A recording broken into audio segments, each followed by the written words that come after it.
Media Circus. Who's your host, Taiisha Bradley? Got virtual and live events to browse, pitch, and repeat so gladly. And she got that online subscription for publicity leads. One thing that's safe to say is she got what you need. As seen in Forbes of Journey and in shout out ATL. The Media Circus, grooving and we doing well. We want you to do better, that's why we here. Show you how to browse, pitch, repeat, let's get it clear.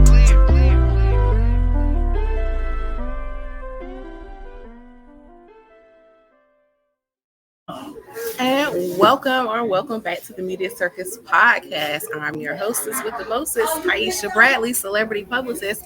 And today we've got someone truly exceptional gracing us with her presence, the incredibly talented Nahzarah Zaire.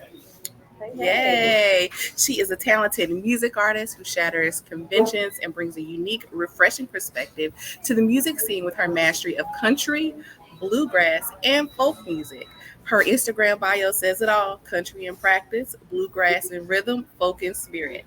Every note Nahzarah sings is infused with passion and authenticity, challenging stereotypes and pushing the boundaries of these musical genres. Straight from the heart of Music City, she's turning heads with her soulful performances and her heartfelt lyrics. Mark your calendars because she will be performing at Tin Roof in Nashville on May 30th and at the Slimming Huskies Unplugged music series at the Analog at the Hutton Hotel on June 8th. I believe she is newsworthy and she deserves all the press. She's a rising star, beautifully bridging the gap between tradition and innovation. Get ready to be captured by our guest today. Welcome. Hey, oh, that was an intro. Thank you. You know, I got to compete with Shannon Sharp, you know. And you are. Yes, thank you so much for being here. Now, I'm just going to let everybody know we're supposed to meet in person. Right, but I had a little itch thing going on my throat, and all these years of working in the arts, I know you don't come around singers with that. So we are virtual this time, but I would definitely love to do an in-person with you the next time you are in the area or I'm in your area, because you're out of Houston now. Is that correct? Yeah, H-Town. Yeah, H-Town. Shout out to H-Town. So listen, it is the time, it is the era for Black folk in country music, right? So I think a lot of us know that, you know, there has been Black people in the genre, right? But of course, you know, when Beyonce does things, you know, it's always a really big thing. And it gives opportunities for other artists, you know, to get some shine, to bring notice to the whole thing. So can you tell us a little bit like how you got into country, bluegrass, and folk music? Yeah. So kind of starting off, top of my life, I grew up as a PK, so I'm a pastor's kid. So music has been a part of my life my whole life. So kind of going from that to, I have one side of my family that's largely from Alabama. I have another side of my family that's largely from Tennessee. And then I'm from Texas. That's a whole lot of country just infused in the lifestyle. So for me, that kind of started it. And just being around these different, bluegrass and folk and all that falls under a brand called Americana. And they all have similar roots coming from Black spiritual music and the blues. So all of that kind of combined just naturally led me to country music. I've been a lover of it for decades at this point. And it's just expanded my life in so many ways. As a listener, I've been able to just gravitate towards this genre that's so beautiful to me and has these beautiful stories and lyricism. And then bluegrass, I love it because it reminds me a lot of gospel. It has good drives to it. It has good rhythm to it. And I resonate with that a lot. And then folk kind of speaks to the part of me where I kind of allow myself to be more open, more free, and more grounded. So everything in my life pretty much led up to me experiencing, and this experience as a country artist, and not just country, bluegrass, and folk. So everything kind of combined from the time I was born just pushed me in this direction.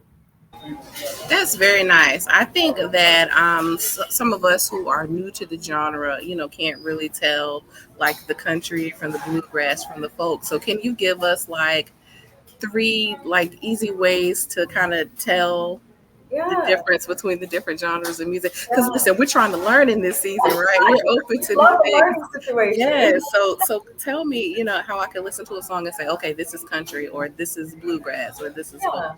Like simplify it for us.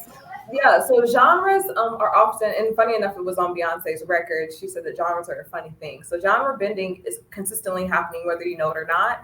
So the bigger branch of all of this would be like roots music or Americana. Everything else that is basically music that originated out of America is folk music, which includes a lot of different things, including R&B, including gospel. So when you're listening to music, for me, country is more about the lyrics. That's how I consider a song country or not. Like there's certain songs that aren't meant to be country that I'm like, that really feels like a country song. So lyricism has to do with a lot about how I kind of quantify that. And then for bluegrass, it's more of the feel, like what type of rhythms the song comes with. If it comes with a certain drive or a certain push that I can feel, that's more kind of geared towards like gospel music, I would consider that to be bluegrass. And instrumentation too. So a lot of mandolin, a lot of banjo, and that can kind of go between the three, but that's very heavily used in bluegrass. And then for folk music, it's a bit more ground. To me, it feels, when I hear it, it's a bit more grounding. It's a bit more feet on the floor music, kind of tapping into who you are, your experience, what the world looks like. And folk music, it looks different around the world. American folk is something very specific to this nation, but folk music can be a lot of different things. But for me, folk music is more so if you listen to people like, I want to say his name right, Suf John Stevens or the Staves, like that's more of like folk style music. It's more acoustic too. So you won't hear like a lot of those grooves that you'll hear in bluegrass and folk. It's more like calming, meditative. That was a good explanation. Like I get it. I was getting that connection. We appreciate that. And so you mentioned some instruments, and I know typically people, who sing country music as one of their genres play instruments as well. So do you play the instruments? Yeah, so I actually play bass, funny enough. Coming back from my gospel roots, I used to be a bassist in various church services. So I played bass for a long time. Then I just completely stopped playing right around the time that COVID happened. And I haven't picked it back up. So I probably need to practice on that. But otherwise, I'm learning guitar. I'm also learning mandolin right now. I would love to learn fiddle. So there's a couple of things that I'm toying with to make the time for me to get in and practice so I can be like proficient in them. Nice. So how does one learn to play the fiddle? Do you take like fiddling lessons or do you Yeah. self-teach? Like, how does that work? Honestly, YouTube is a great free resource. To university. Yes, and if you're musical, it's pretty easy to pick up. Once you start hearing things with your voice, I think it's very much easier to pick things up with instruments, physical instruments, because as a singer, your instrument is your voice. So picking things up with other instruments, you kind of just go with what you're hearing or what your voice would naturally do, and you kind of play around with that until you figure out how your pieces work together. Nice. So before, we've had this revolution, recent revolution with black people in country music, if that's how you identify as a person of color. Well, How I'm blackity black. Okay, listen, because people don't like for you to mislabel them these days, Oh, and so I no. try to be real careful. I appreciate that. Yes. How how was it trying to introduce yourself into the music industry as a non-traditional Black artist singing this music Yeah. before we had this big spotlight? Yeah, so funny enough, I just had somebody talk to me about this the other day about how grateful they were before that I entered country music when I did, which was about 2 years ago. For me, it's been a learning experience, I'll say. I think a lot of times people don't, I'm unsuspecting when I walk into rooms because and a lot of times, generally, I'll speak for Texas. A lot of times I'm unsuspecting because even in some circles, I'll be like the youngest person there. And then also I'm the only Black woman there or Black person there. So I think that has been an experience that maybe has been more shocking to the people in the room than me.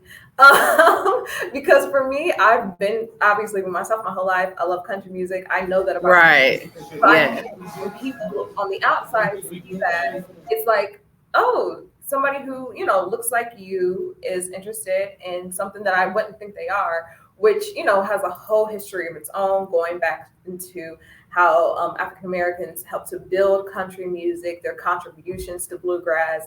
All of that fits into maybe a lack of education in certain spaces that people don't know that history.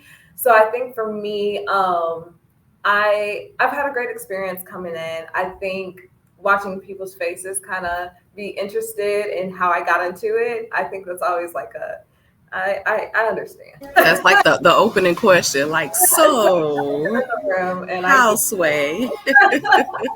I get it. But I've been well received. I can't say thus far in my career, I'm definitely blessed to say like there's not been a place that I have felt unwelcome in. There's not been a place that that has made me feel like I don't belong in. So everybody has been really welcoming so far. So I pray that that continues to be the story, because that's not everybody's story in this genre at all. And everybody's different places in the regions. So yeah. Yeah, awesome. And so I'm sure that, being in this space and being different, draws attention and all the questions and everything. How has it been with the media? Have you been started to be like approached by like magazines or podcasts, TV? What kind of media attention has this kind of whole boom drawn toward Black country artists? Yeah, I think media has been a great resource. We could not do what we do without people promoting us, without people talking to us about our story, about our music. So I think very specifically within our communities, the Black community and other communities of color, I think very specifically they've been super intentional about bringing me in. And then even outside of that, there have been radio stations in cities that I've never been to, or cities that I've been to maybe once or twice, who have reached out to me with their local stations. So that's why I'm slowly but surely falling in love with local radio, because that community there is really tight, and they're really looking for people to express themselves and be artists. It's not about the numbers for them. They got to pay their bills too, amen. But they're not so focused on the numbers that they're playing the same artist 32 times in 2 hours. Like, it's about, we want to hear what's out there. We want to know what you guys' art sounds like. So local radio, I am falling in love with. They've been really good about that. And even podcasters and people who want to, just chit chat through interviews. I'm always appreciative, because those opportunities are a blessing, and people have been approaching me with it. So that's been like, a great confidence booster for my career. Awesome. That's fantastic. So was there any kind of media experience that you've had kind of recently that really stood out to you? And what about it stood out? That's a great question. I'm a publicist, so I'm going to ask these kinds of things. No, that's a really good. Has there been anything that stood out? I will say not as far as so I'll say no, because not to answer the question, not as far as interviews just yet. But I'll say in terms of like promotion, one really cool thing that stands out to me, like at the top of my mind, and I'm sure I'm forgetting things because I have a million things running through my head, but the thing that stands out as far as like promotion wise is Reese Palmer. She's an amazing country artist. She's been doing it for years. She has a country station on Apple Music called Color Me Country. And she played one of my songs, my very first song, as a matter of fact, that I ever released. She played that song. Nice. Yeah, for me, and she told me the night before, she sent me DM, like, it's on my stations. And I've been listening to her station since, like, I think she started in COVID. Since the beginning, she started listening to the station. So you can just imagine, like, me listening, hearing all these great artists. Right, yeah. Like, it's my turn. And it's cute. Yeah, that was like one of those surreal moments, where we see on the movies, my song is on the radio. You kind of run around like 5 heartbeats. Do you do that? Yes. So one day I'm hoping the next step is to get an interview there as well. But I think all my interviews are important to me. Like this, like I appreciate you so much for reaching out to schedule this with me, because like I'm having a great time. Yeah, awesome. I'm so glad here. And so you're in Nashville today, and you're doing like a few things today. Like, what other interviews or things do you have going on today? Yeah, I had an interview with Media 100 today. I have a couple of other things as far as like press with photos and kind of getting content. I want to say, and I hope I'm saying this right, Thane Media as well. We shot some content yesterday when I was in town. And then I think as far as press, I'm done for today after this interview, but there may be another 5 o'clock situation. As long as I get to eat, I'm okay. So Right. That's the important part, right? We have to feed the folks. Y'all get hangry and get short in your interviews. Right. They're gonna be like, you want to say more than 2 words? I need a snack first. Right. So, where would you like to be featured? If it be some kind of magazine, a TV show, a news broadcast, where are some places that you would love to, kind of get on that platform and share, your talent and about what you do? I would love to do like a CMT. They do sometimes these takeovers where basically somebody takes on their phone and they go into the CMT account and they get to do a takeover like during the day, just get to talk to the CMT fans. I think that's a huge platform, an amazing platform that like people who naturally already listen to country music exist. So I would love to do like a CMT takeover. I think that's like one of the big things I'm doing. Okay, listen, CMT. Let me CMT. Yeah, let them You know. hear us? Hello. We need to take over, okay? We need to take over. I'll be sending my follow-up pitch.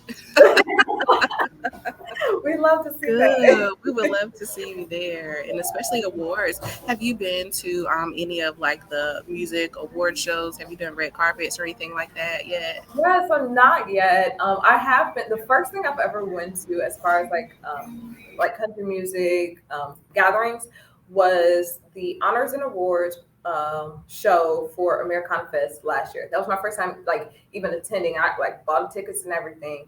So getting to see that was a great experience, even though it wasn't me on the red carpet. Like I got to root people on because like I want to see everybody win. So I got to root people on and Nice. my favorite artists and kind of that feel. So hopefully soon. Yeah, I think those are one of the fun things that artists get to do. You get to do the red carpet, behind the scenes kind of thing. Very, very glamorous looking on the outside, but when you're like actually on the carpet, as a publicist or as talent, like it's a lot. It kind of moves fast, and I like it. I compare it to like the trading room. What do you call it? The stock floor. Yeah. Like the NASDAQ, you know what I mean? It's like that kind of crazy. And, that energy. Yeah, because what people don't know is that, when you have artists on the carpet, right? Mm-hmm. So you have your big artists, okay, where everybody knows them. They just see them, they know who it is, right? And then you have kind of like your emerging artists or your new artists that are not necessarily known by sight. And so typically those artists have a publicist with them to go up to each of the, the different media stations and like pitch them right there on the spot out loud, and there's like 5 other publicists right behind you trying to do the same thing for their client, right? So you're trying to buy for that time, They have this artist, this is what she's doing. Here's her one sheet. They usually take it, look at it, and then just put it on the floor. So they're just like surrounded by these other things. I did not know that process. It's crazy, right? And so then you kind of wait and kind of go around and you come back. You be like, all right, now. They're like, no, not right now. Like. Kelly Rowland's coming. I'm like, because those people are going to go right to the front. But sometimes when they get that little lull, or if they're just like, listen, she is persistent. She keeps coming back over here. Oh man, slide in. The new artist. They're like, okay, come on. And I'm like to my artist, I'm like, come on. Like, let's get in. It's our time.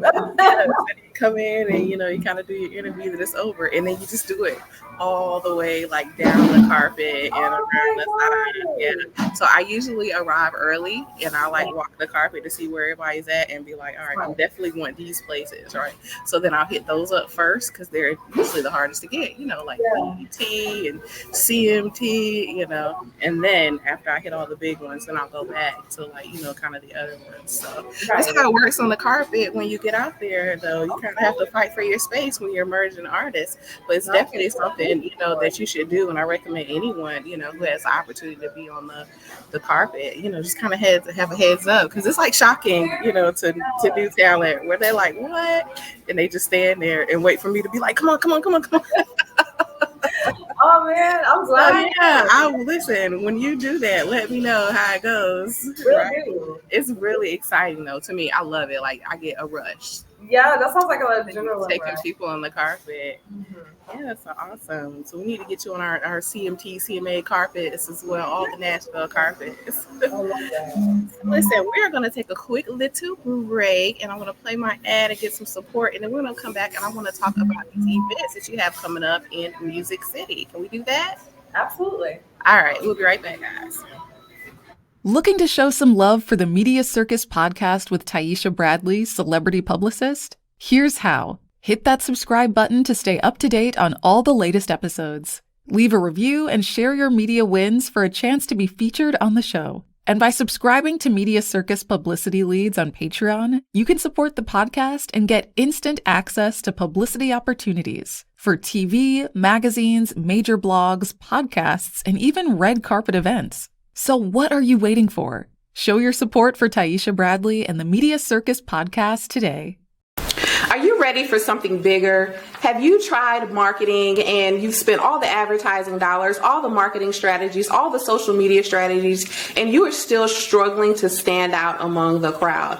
I would like to introduce you to PR, public relations, publicity. It goes by many names, but it's basically using the media to share your messages, to share your vision, to bring in more customers, more clients. You can use media and publicity to catapult your brand to the very top.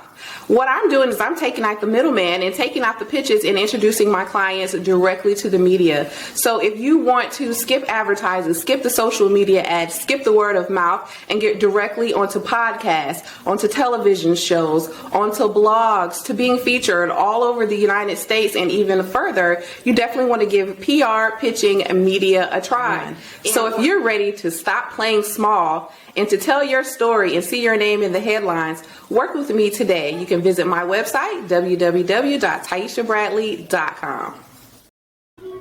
Hey, and we're back from our commercial break. I have your IG up. Yeah. And so if you guys are just listening and you are not able to look at, shout out your Instagram so they can take a look and see what we're seeing while we talk. So my Instagram is Nahzarah Zaire. That's Nahzarahe. I'm trying to get this shortened, but somebody already has Nahzarah, so we got to work on that. We got to work on that. Yeah. Perfect. So tomorrow, listen, if you were watching this today, we're going to get this out today.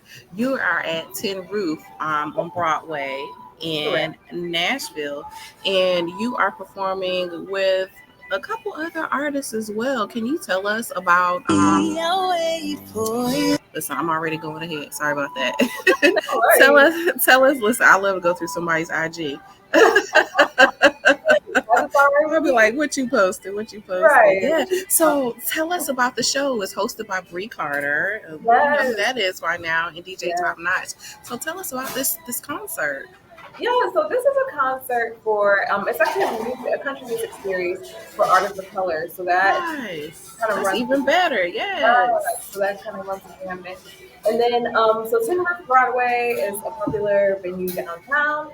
So I hope it's downtown. Y'all don't let me leave you astray. I'm not from here. But it's a popular venue downtown. And they do this music series. They've done it about 2 other times. So this is their 3rd time. And basically it's just to bring artists of color to the forefront. There's a lot of spaces within the country music scene, but there's not as many spaces for people of color to kind of showcase their talent and build their audiences. So this gives you the opportunity to do that. So each time you come in and you support country and color, you're supporting the range of us. So it's a very appreciative if you come out and support, share a flyer, let your friends know, and just do anything you can to try to be a part of this amazing movement. I love it. And so there are other artists that are new to me. JC, Julian, Joel, and Cowboy Trey. His name sounds familiar. What is it like, working and connecting and collaborating with other artists of color that are in like the country bluegrass folk thing? Is it like competitive? Is it all love? We're trying to get together. Like, what is that like? Oh, I think I lost you first. Uh-oh. Am I back? It feels like a family. Yeah, you're back now. Okay. Can you hear me? Yes. Okay. So it feels like a big family reunion, like meeting all these other Black country artists and all these different ranges of genres.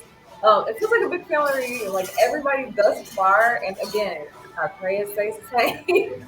Everybody thus far has been so welcoming, so kind. Um, the energy among Black country Americana artists is very the tide.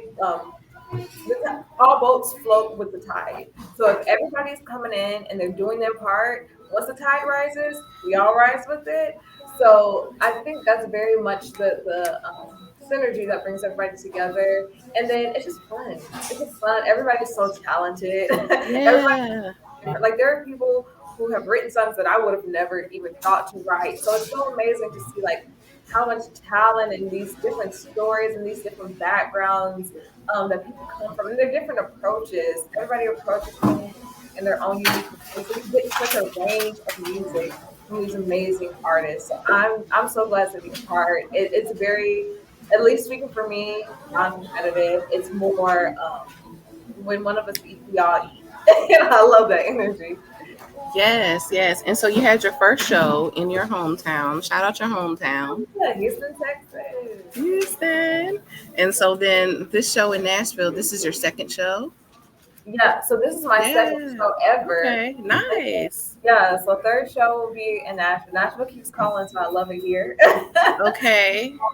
And so I'll be doing some more shows in June. Then July, I'm gonna take some time off just to finish my record. I'm doing some stuff, trying to get y'all some more music, so I'm gonna finish that. And then back in August, I'll start rebooking soon. So in August, I'll be able to do more live shows.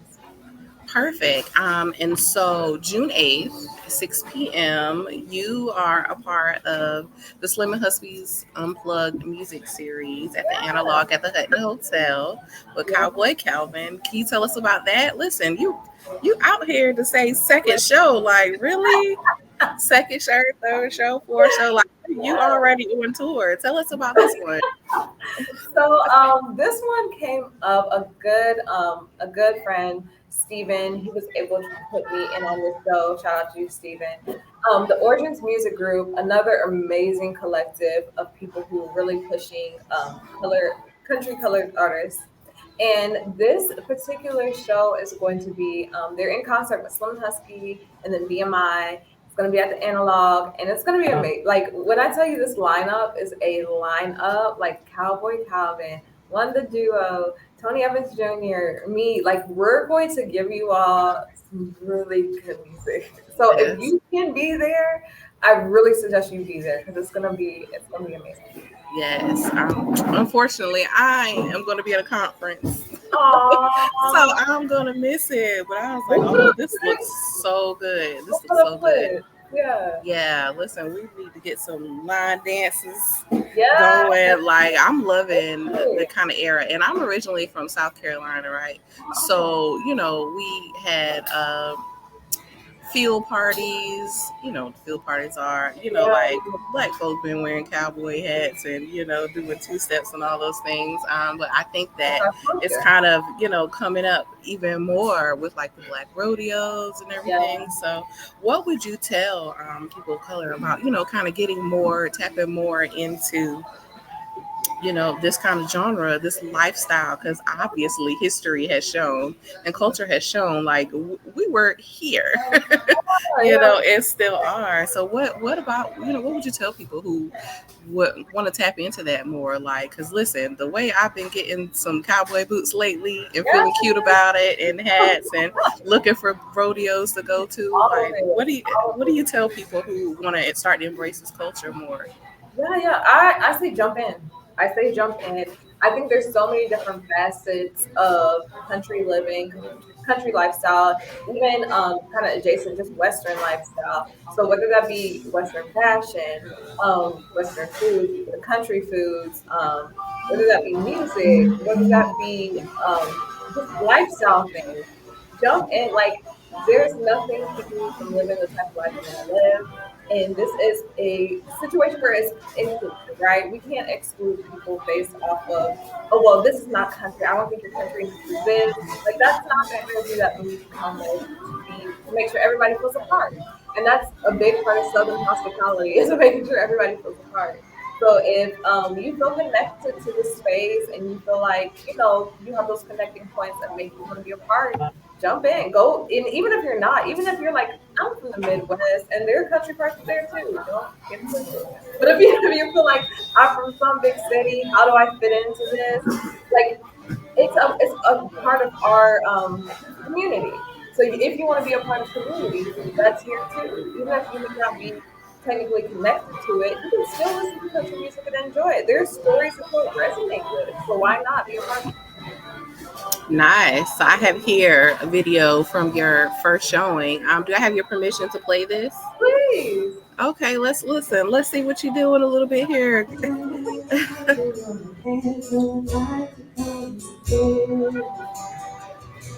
Oh, friend, give me your hand. Know that the dark days won't last always. Oh, friend, give me your hand till the night becomes the day. My priority is to help you find your stride. If you're looking for a life like share mine, oh, pray in your hand.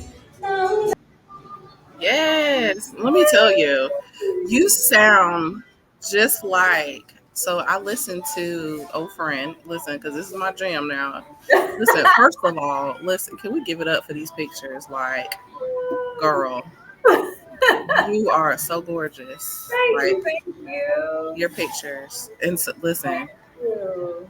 even not dressed up, not photo shoot, Yeah. gorgeous, y'all. Y'all, listen. Okay. So here's Oh Friend. Listen, I've been listening to it a couple of times. I've been singing it around the house already. It's so catchy. But you sound just like you do kind of on the produced tracks. So I'm gonna play the little clip of this too. Is that okay? Yeah, go for it. All right, let's do it. Well, I don't see anything on my side of the screen. Should it be showing? Oh, wait a minute. Am I not sharing it? Yeah, I don't see anything. Okay, sorry about that. No, you're fine. oh, friend, give me your hand.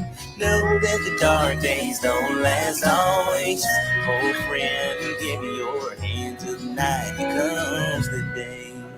Oh, friend, give me your hand. Know that the dark days don't last always. Oh, wait, what's your. Oh, friend, give me your hand. Know that the dark days don't last always. Oh, friend, give me your hand till the night becomes the day.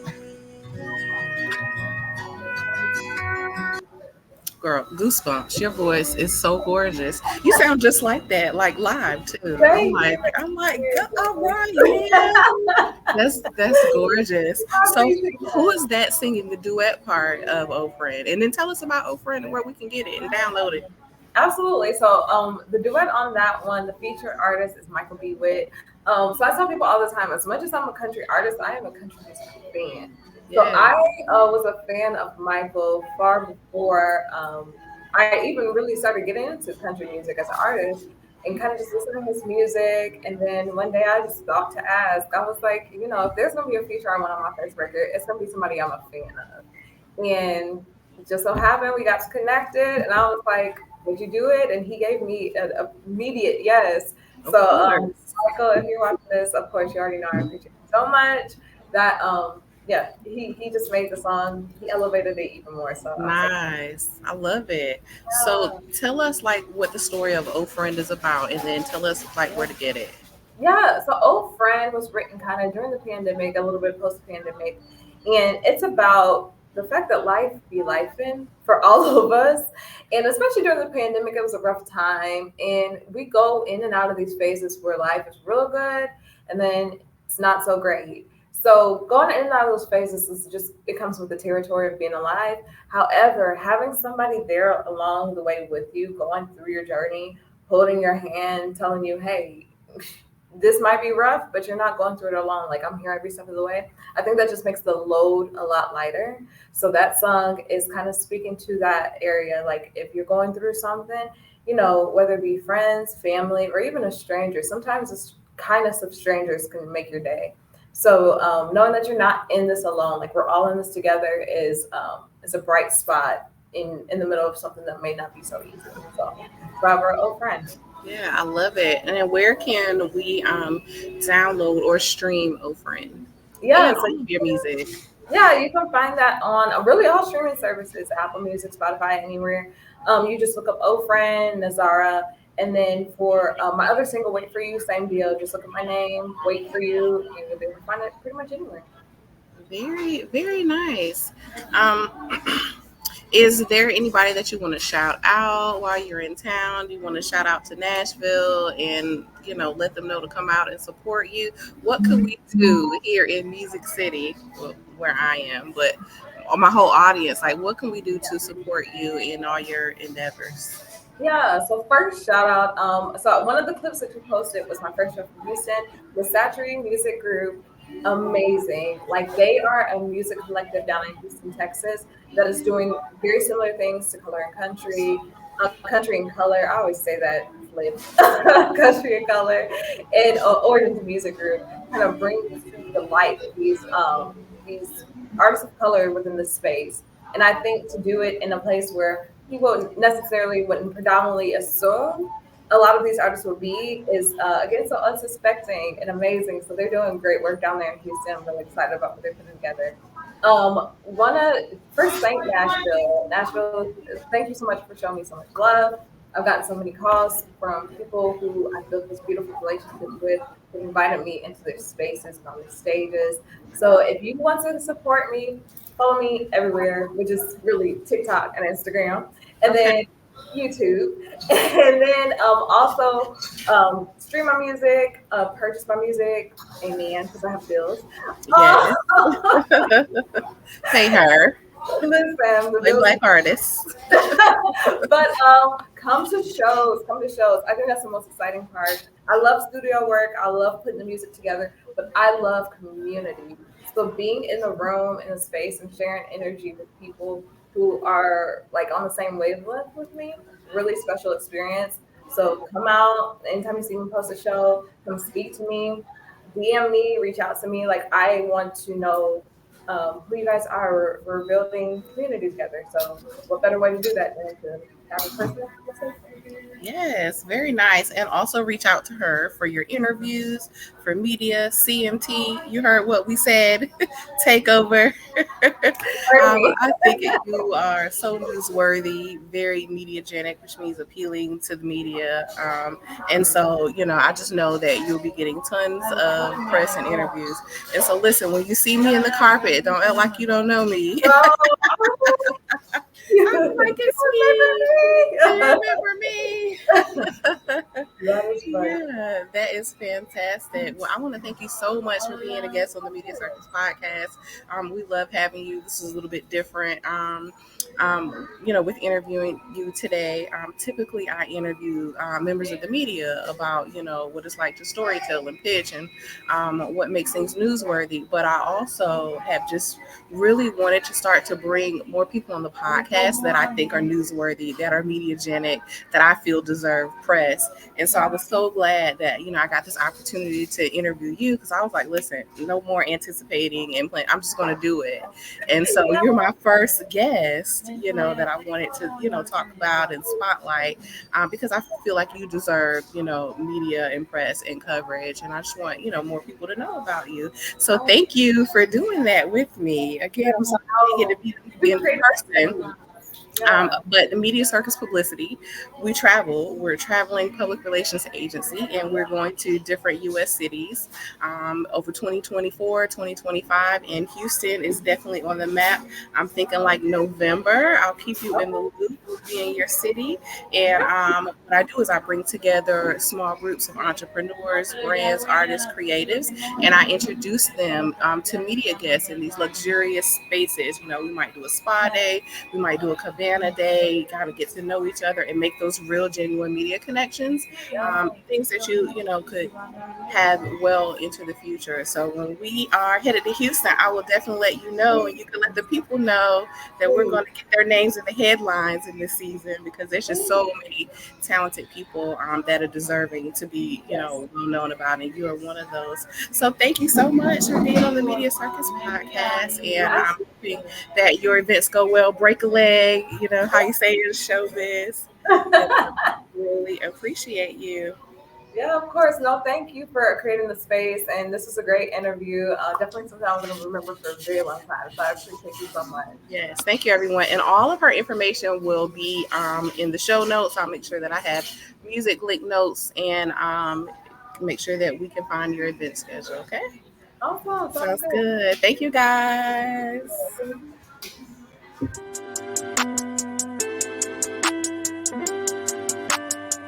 Let's go! This is the Media Circus with your host Taiisha Bradley. Got virtual and live events to browse, pitch, and repeat so gladly. And she got